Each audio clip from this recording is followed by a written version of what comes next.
Hi everyone, my name is Joe. I'm from Ataccama and I'll be hosting our event today. Thank you very much for joining. I'm here with Michael Klaus, the CEO of Ataccama. Hi Michael. Hi Joe and everyone.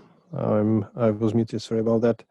So enjoy the interview. To give you a little context, Michael was recently interviewed by Ron Powell. Ron is an independent analyst with an extensive background in business intelligence, big data analytics, data warehousing, and all things related. You might also know him as the founder of the BI Network. The interview with Michael covers the topic of data management for COVID-19 testing data, looking at what kind of data governments have available to them, what needs to be done with that data to enable better decision-making around reopening the economy, and how we can use the data not only to manage the situation with coronavirus, but prevent and manage future pandemics. So now let's listen in to the interview. It's about 20 minutes long, and please add any questions you might have to the Q&A section below as we go along. Michael will stick around to answer your questions towards the end. Thank you. Welcome to Fast Forward on the World Transformed. This program presents conversations with thought leaders who are shaping our future through new ideas and new technologies. In this edition of Fast Forward, we will be discussing what is required by governments around the world to successfully reopen their economies after the devastating impacts of COVID-19. As we all know, this needs to be done quickly and safely. Our future depends on it. I'm Ron Powell, and I'm pleased to introduce our very special guest for today's program, Michael Klaus. Michael is the CEO at Ataccama. Ataccama provides an AI-powered platform for self-driving data management and governance. He has published articles on the importance and need for accurate COVID-19 test data, which aligns very well with his expertise in data management. Michael, welcome to Fast Forward on the World Transformed. Thank you, Ron, and pleasure to be here. Michael, the COVID-19 pandemic has really altered our world today. Governments are anxious to reopen their economies while avoiding a second wave of this deadly virus, which they are expecting later this year. What is your perspective on this situation? That's a great question, Ron. Even though in the light of current protests following the death of George Floyd, everything else is somehow less important, or so it seems. But let's try. Let's talk about the pandemic and how reliable and high quality data can help fighting it. After a very scary initial period, the situation is definitely getting better now. At the same time, we still have many places and many countries where major restrictions are still in place, which is making life difficult and it is damaging the economy. We can look at the unemployment rates. Every government is really under pressure to reopen the economy as fast as possible. And at the same time, people do need to feel safe because the reopening in itself will not bring people back to shops and restaurants. People do need to feel safe when going shopping or when they want to have a dinner with friends. Not to mention, of course, factories, which are actually producing physical goods where you just cannot work from home, as is the case in other industries. And with factories, not everyone is Elon Musk, who opened the Tesla factory in Fremont, despite the objections from the local officials. Governments need to balance lifting the measures with not letting the virus spread again. And of course, they need to do it in a way that makes people feel safe. And this decision is extremely difficult, extremely challenging, because you're balancing, of course, on one hand, the health and in some cases lives of people, and on the other hand is the economy. And even though the weather is getting better and people are tired, the virus hasn't gone anywhere. It's still around here, and there is actually, quite logically, there is more of it than we had 2 months ago when everyone was panicking. The situation and the reopening steps will need to be monitored very closely so that it can be quickly tightened again if necessary, because the virus can gain speed again. Yeah, we definitely have a concern about opening the economy quickly. The longer we wait, the tougher it's going to be on these countries to get back to where they need to be. Aside from a vaccine, which may take months or years to develop, what can we do now to be more proactive when it comes to the spread of this virus? So none of us is here epidemiologists or scientists in vaccines, so let's not comment about that. we are in data business, right? And it's been clear from day one that managing this pandemic is a lot about data.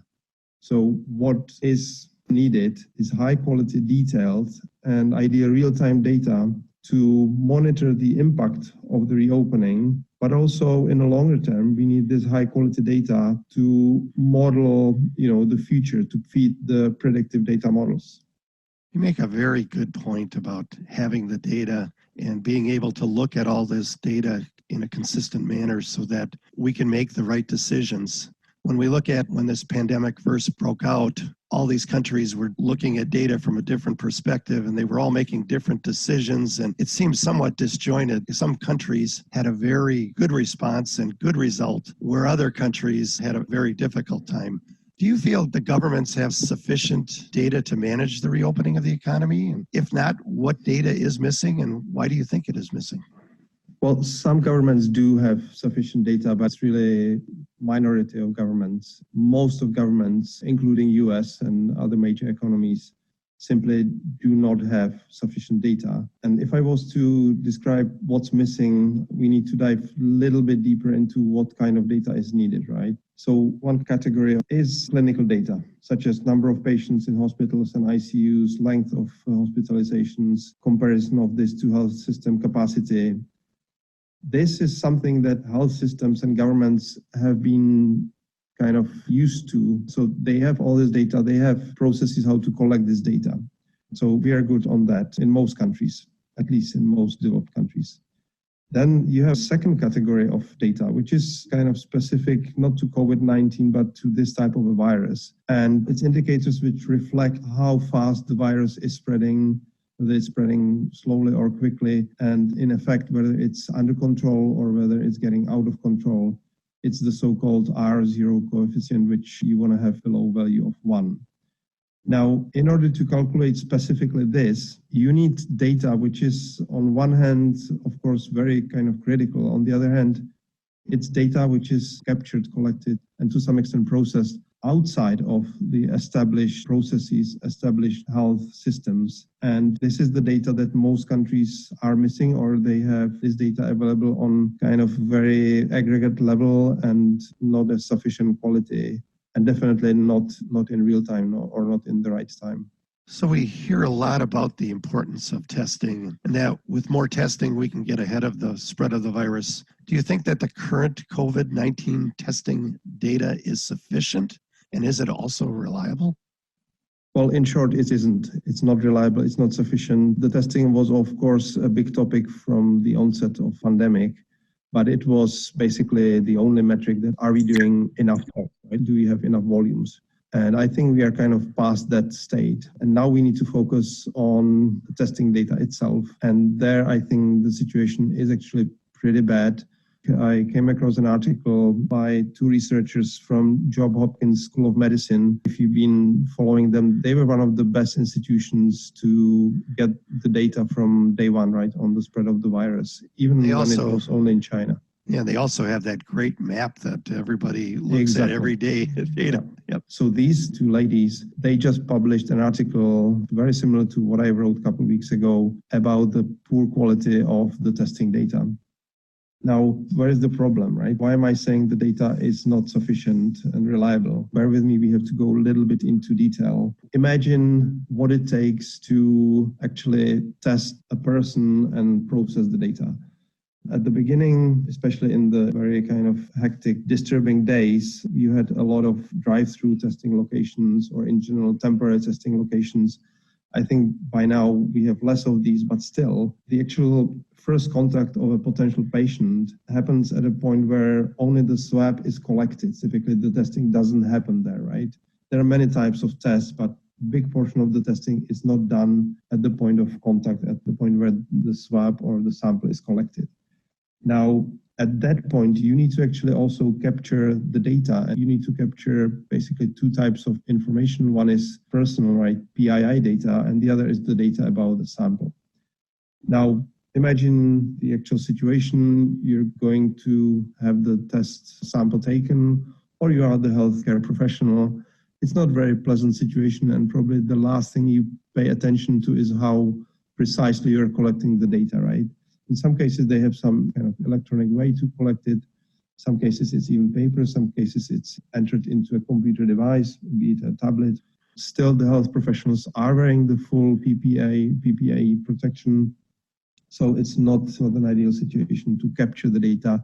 And right there, you're getting some data quality problems, obviously. Now, that's only the beginning, because after this, let's say in general sense, sample is collected, the data is captured, it is sent to a lab for processing. And what happens in the lab, they, of course, do the test, but they also typically retype the data into yet another system, their in-house system for the lab. And there is another opportunity for some quality problems with that particular data, both the tests, but more importantly, the PIA data. The samples typically have some kind of barcode, so it's not likely that something will get lost because it's electronic from the beginning. But the PIA data often is actually typed into some kind of system, some kind of device. So there is another potential for quality problems. And that's only the beginning, because where it really gets messy is that once the person is tested, the person typically gets sent home, and then you have two paths, two ways from there. One is the sample is negative, and basically everything ends. I don't even know if the detailed data about the negative samples are being sent to kind of central processing.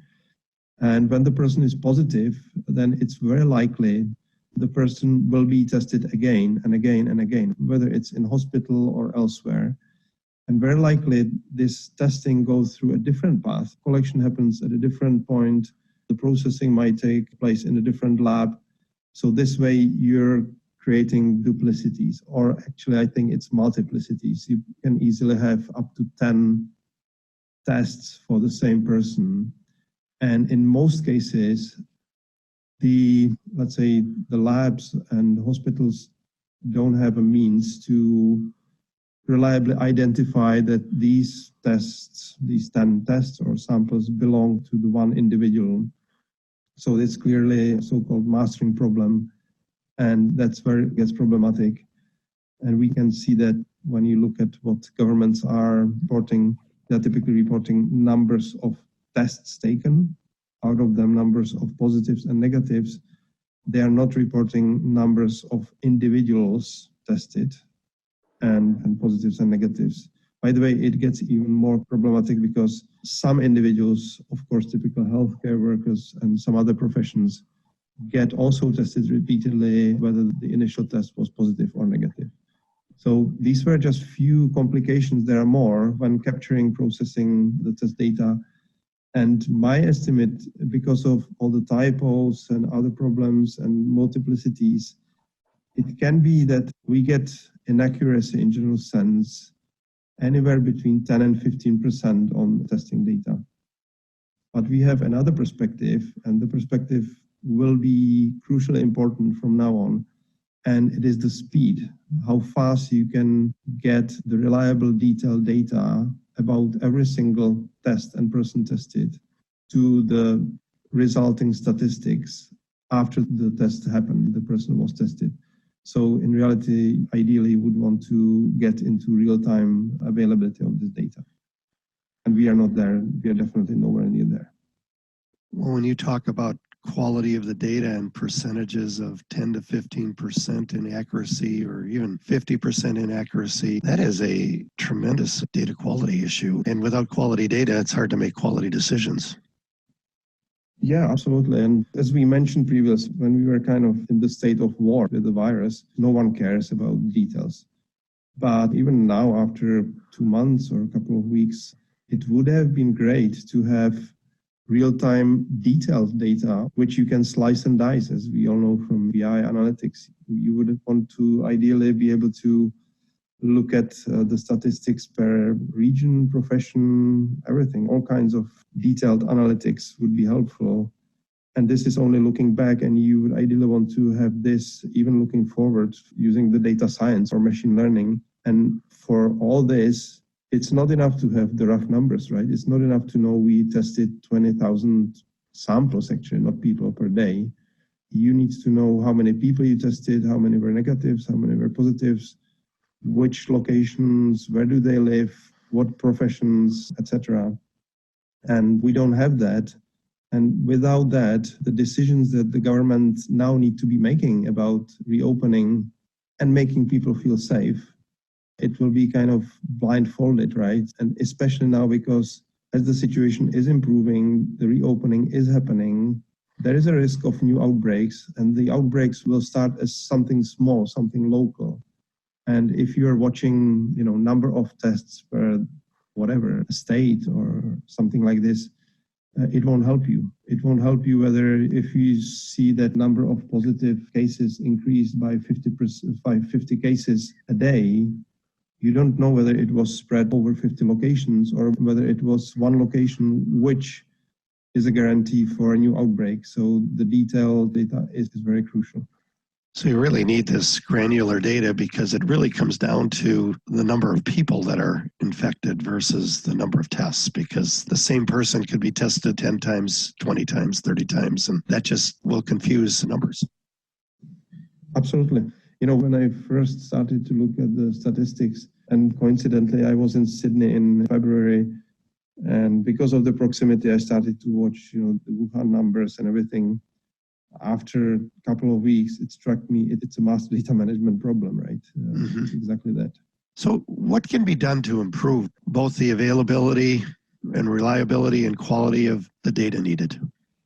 In general, we have the tools. The tools are there. We have the concepts. We have the best practices. And it's called data quality, master data management, data governance. And there's a new generation of technology which do all that and do it even with less effort, even faster. And we at Ataccama have a platform that does it. We call it Ataccama One. In fact, we actually are offering it to governments for free to fight COVID-19. We won't help with the collection of the data. You still need to have the health professional type it into a tablet, sometimes on a paper. Right? But from then on, there are technologies, and Ataccama One is such a technology which lets you quickly submit this data into some central location, central processing location. Fast, easy to use, secure way of submitting this data without any need of programming or technical work. Once the data is submitted, the platform actually will profile the data and uncover any quality problems right away when the data is submitted. And moreover, it actually, whenever possible, it will fix the quality problems, which is completely new things. There's a lot of machine learning involved. The problems that cannot be fixed automatically can be sent to what is in the data space called data stewards, people who can quite easily then correct typos or help to identify the individual, things like that. So when you have this input data in reasonably good shape, good quality, there's another step, and it's called the deduplication or mastering. You have this 10, 15, 20 samples or tests taken. They have associated PII information. The PII information is not exactly precise, it's not exactly correct. Again, there is a very sophisticated technology now available that will figure out that those 10, 15, 20 tests do belong to one person. And all of this information in a high quality, easy to use form is then stored in what's called a data management hub and provided to any consumer. And that's actually one other thing which we can do when dealing with pandemics like this. You can make this data in, of course, anonymized form. You can make it available to anyone, to any researcher. And this way you can get many complementing statistics, even predictive models. So this is something that can be done actually quite easily. The technology is there, the know-how is here. And if governments do apply this, they will not be blindfolded. They will have very precise, reliable, real-time data, which will help them, of course, both to monitor the reopening, actually fine-tune it on a very local basis and prevent any outbreaks and make people feel safe. Well, that is terrific. And we've talked a lot about AI on the World Transformed and several fast forwards that we've done recently, and the ability to use artificial intelligence and machine learning to help drive the quality of the data as well as the overall governance of the information, I think is fantastic. I believe this is definitely a much more coordinated way for governments to move forward in reopening their economies and making sure that the issues surrounding COVID-19 are minimized. Michael, I want to thank you for being with us today. Thank you, Ron. If I may add one last thing. Go right ahead. Use the word coordinated. Actually, it would be ideal if this was coordinated, of course, globally. And it's not only about the COVID-19. Many scientists are saying sooner or later there will come a virus like this, but even more deadly. So in a way, we were given a chance, an opportunity to use this as an exercise, as a preparation. And if we do have this kind of technology, this kind of approach available, we can actually stop the next virus from becoming a pandemic. So thank you, Ron. Great questions. And let's hope the world will transform for the better. Well, and you mentioned globally, and I thank you for your offer. I hope any government out there that is looking for a way to handle the information and perform this effort, that they take you up on your offer of being able to use the software at no charge to move them forward. So, all right, that is going to do it for this edition of Fast Forward on the World Transformed. We hope you will join us again as we continue to explore a future that is unfolding before us in unexpected ways and at a breathtaking pace. To learn more about Ataccama, go to ataccama.com. To learn more about this program, visit worldtransformed.com. Thanks for listening.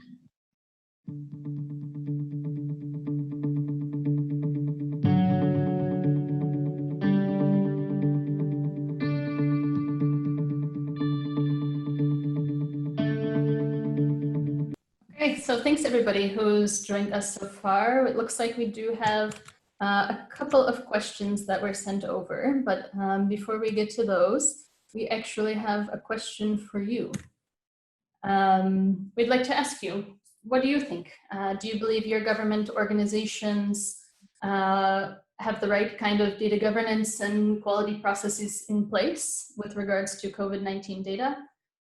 Give us a grade for your government, from A, where A is for amazing, F is obviously failing. I'll give you just a couple of seconds to think about that and get your votes in. Okay, so far, looks like kind of a mixed bag. Let me share the results with you.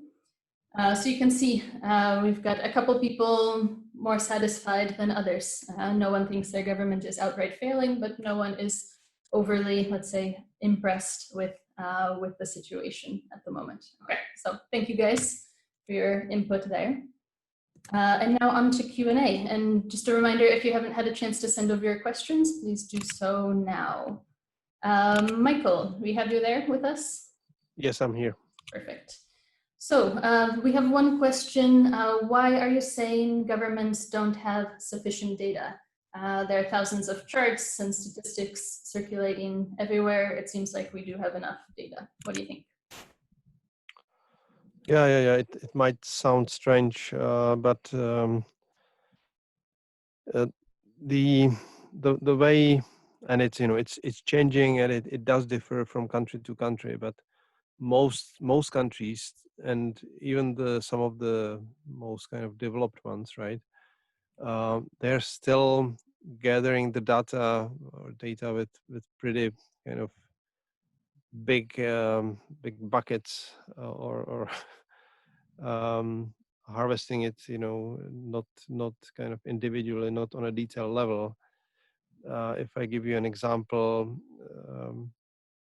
the information about the information we talked about in this podcast about number of tests in many countries, it is actually gathered by the labs sending not a fax anymore, but an email or something with a very simple, not very granular information, which says, today we tested 150 people, and 150 tests, right, samples, and out of these 150, whatever, 30 were positive and the rest was negative.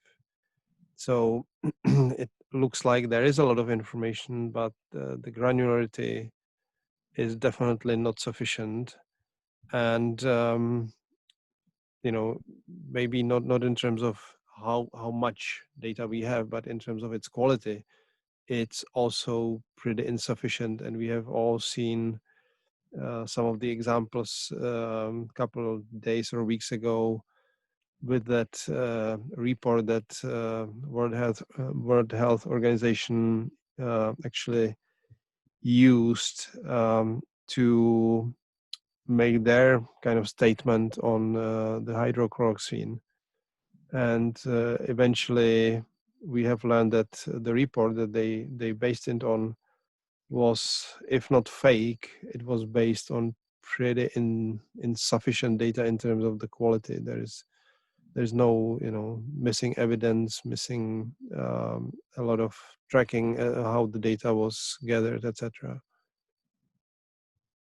Okay, thank you. I think that clears it up.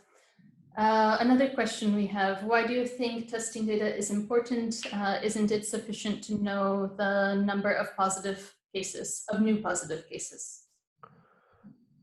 Well, you can look up a statement from Donald Trump from today, I believe, or today or yesterday, when he again said something along the lines, if we are not doing any testing, we won't have any new cases, which is a brilliant strategy, of course, but the strategy is only helping with the public image of himself and politicians in general. Has a few flaws, you can say. That's not kind of the problem we have, right? Or at least we as not being in their roles. The real problem is the virus spreading or is it not spreading? And should we take some, in this case, hopefully localized, measures, restrictions? And for this, you do need to know not only the number of positive cases, because it could easily be going down on one hand because you are not doing enough tests. On the other hand, imagine you have a region or a city or quarter where you have a large hospital, and in this hospital they're repeatedly testing, let's say, all healthcare workers. So you might have easily hundreds of tests from this, and those are people being tested repeatedly. So you're not actually testing new people. You're not testing even either people who came voluntarily, or you're not doing any random testing across that particular quarter or region. So that's exactly why you need to know the number of people tested, not number of tests taken. Okay, thank you. And last question we have here before we close out for the day. Why do you need a special technology to solve this problem? Isn't it enough to have an open source database? Would that be sufficient? Yes. So of course you do need a database. You need a database in any case, and whether it's open source or commercial, it doesn't make a big difference. But as we can see, and I have a first-hand experience with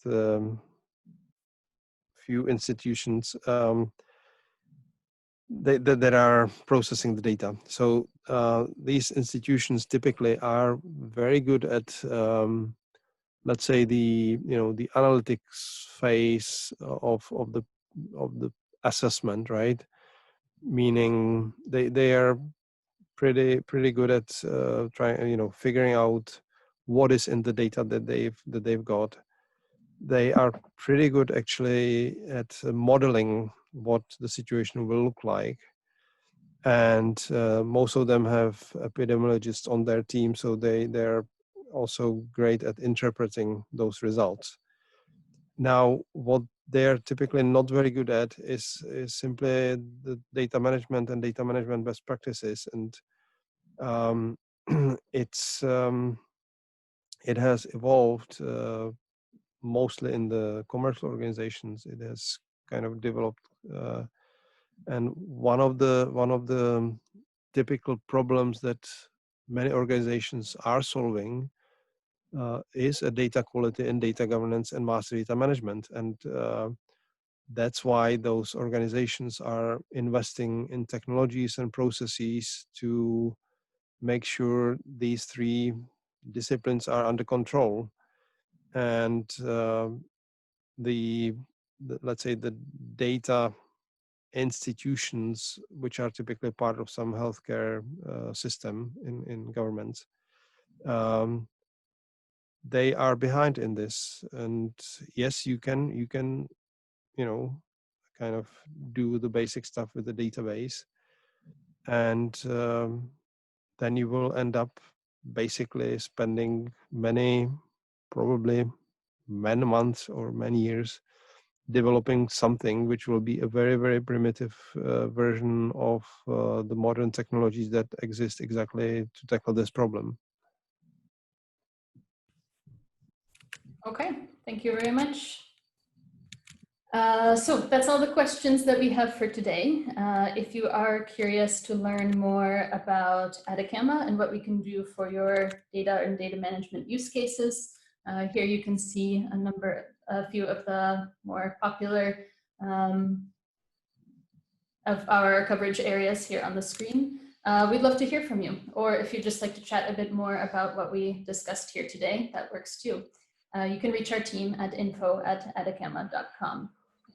We do have a number of interesting sessions lined up as part of our digital conference series. So if you'd like to join us for some webinars, podcasts, demos, etc., just pop over to our digital conference site.